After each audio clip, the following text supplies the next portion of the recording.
Capsule 4. L'écoute active. Entendre ce que personne n'a dit.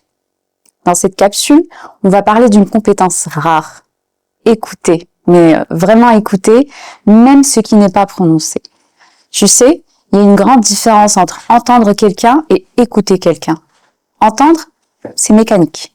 Écouter, c'est émotionnel. Et pour te montrer ça, je ne vais pas te raconter une réclamation, ni un changement de chambre, ni un client stressé. Non. Je vais te parler d'une scène qui se passe derrière un comptoir de conciergerie.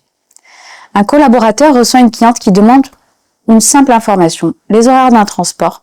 Elle parle vite, elle sourit poliment, rien d'alarmant. Il lui répond avec précision, avec professionnalisme, c'est parfait. Mais alors qu'elle s'apprête à partir, il lui pose une question toute simple. Dites-moi, vous préférez arriver tôt au lieu ou plutôt éviter la foule? Cette question, elle ne fait pas partie d'un manuel. Elle n'est écrite nulle part. C'est une question qui vient d'une écoute plus profonde, une écoute du rythme de sa voix, de ses hésitations subtiles, de cette manière qu'elle avait de passer d'un sourire poli à un léger tremblement dans la phrase suivante. La cliente s'arrête, son sourire tombe, elle respire, puis dit « Pour être honnête, je déteste les endroits bondés. Je ne l'ai pas dit parce que j'avais peur de déranger, mais ça m'angoisse vraiment. » À ce moment-là, tout change. L'interaction n'est plus une demande automatique. Elle devient une rencontre humaine. Le collaborateur lui propose alors une alternative.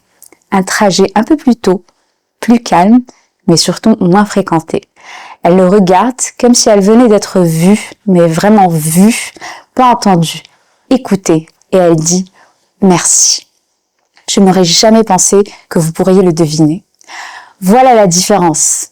L'écoute active, ce n'est pas écouter les mots, c'est écouter le non-dit, le silence après une phrase, la vitesse d'un ton, une hésitation qu'on masque, un sourire qui cache une émotion et un besoin qui n'a pas encore trouvé les mots. C'est être présent, pas seulement disponible, c'est comprendre l'émotion avant la demande. Alors je vais te poser une question essentielle. Quand quelqu'un te parle, qu'est-ce que tu entends d'autre que ces mots?